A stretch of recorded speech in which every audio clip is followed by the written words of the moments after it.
In the past, there have been many movies on the rise of robots. These movies have been made to try and show what the future holds.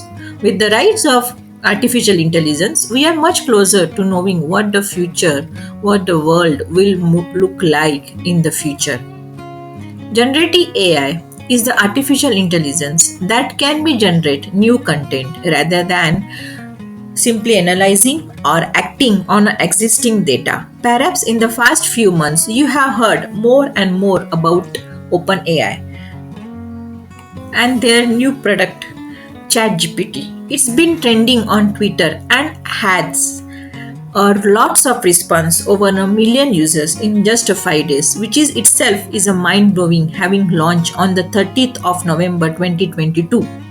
But what is ChatGPT? What is OpenAI? And how does this revolutionary technology works here? How it happened generative AI has been described in the recent month, and we are also going to cover the same thing in our video today. ChatGPT means Chat Generative Pre-trained Transformer. It is a chatbot developed by OpenAI and launched in November 2022. It is also a language machine that pulls a significant amount of data to formulate a response. And we can use it to make our lives more easier and efficient as well.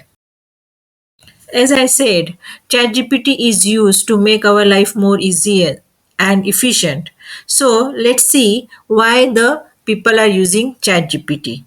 ChatGPT is a versatile and tool which is used by the people for the following reasons. First one, to make the coding of the computer programs. You can make music with the help of ChatGPT. We can draft an emails, we can script a social media post, we can create a title for your article, you can solve the maths problem, you can create the articles, blog post for your website, you can formulate the product description, and you can also play the games with the help of the ChatGPT. In the next slide, I will show you how you can use ChatGPT practically. So now we learn how to use ChatGPT practically. So let's start. To put ChatGPT, open AI. Right after clicking on it, the ChatGPT page comes. You just click on it. Then the login page is landed. Click on the login button. Then you have to put your credential here. Then click on the continue. After clicking on continue, you have to put your password. Then click continue. After clicking on the continue, ChatGPT page is landed here. Now you can put whatever the request which you want to take a response from that. So here I am putting the HTTP request in JavaScript. I want to see the code for the JavaScript for the HTTP request. So I just click on the enter. I will get a response from the ChatGPT. So they will explain you how you can use the API, fetch API, and you can get this type of code here with the help of the ChatGPT. They also explain you different types of methods, property used in the ChatGPT. You can copy this code and you can use in your programming language. So they will explain you if you can use the fetch function, what are the things they will get return, everything they will get response from the ChatGPT.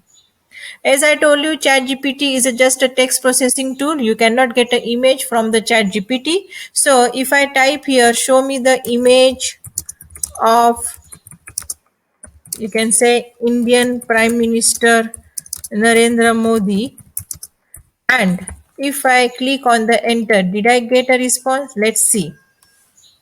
So here they explain, I am sorry, we cannot get a response for the image.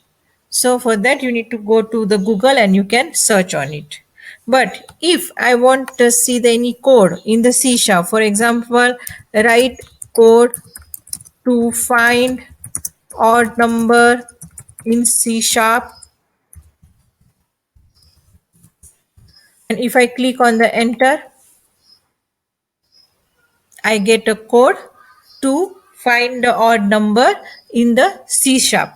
So with the help of this, you can use this code in your programming language and you can get a response from the to find the numbers in the C sharp. So this is the response I can get from the ChatGPT. So you can use many ways to get a response from the ChatGPT.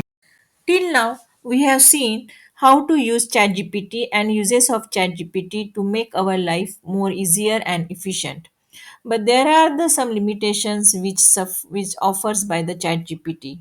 So these are here. The first one, it has a limited knowledge of world and events after 2021 and may also occasionally produce harmful instruction or biased content for the events occurs after the year 2021. The second one is that ChatGPT is not connected to the internet and it can occasionally produce incorrect answers. For example, if you want to find a weather response or if you want to check the gold rate, it cannot provide you the real time information. It's just a language processing tool and it's not a search engine like a Google. So, if you want to find out some real time information, for that, ChatGPT will not help you. We need to go to the Google and you can search real time information on the Google. The third one is it does have a character limit of 2048 characters per response. This means that if you ask ChatGPT a question that requires a longer response, it may cut off mid answer or provide an incomplete response. So, this is the one. Then the last one is that it can provide you the incorrect information. That means ChatGPT does not always get it right. Sometimes it tries to offer a refusal if you ask it the things that are difficult for the AI to answer. Instead of refusal, it provides you the response that might be rude and hurtful, and we cannot trust them. It's just even a funny response to see how far ChatGPT can go in its response. So these are the some limitation which I can observe in the chat GPT, and it can be many when you start to use it, as it's just a trial version and humans are working on it to make it perfect. Okay, thank you for watching the video. Please subscribe to my channel and please like this video and please share this video as much as possible. It will get motivate to bring more videos for the new skills. And please click on the bell icon to get a notification for our channel's new video.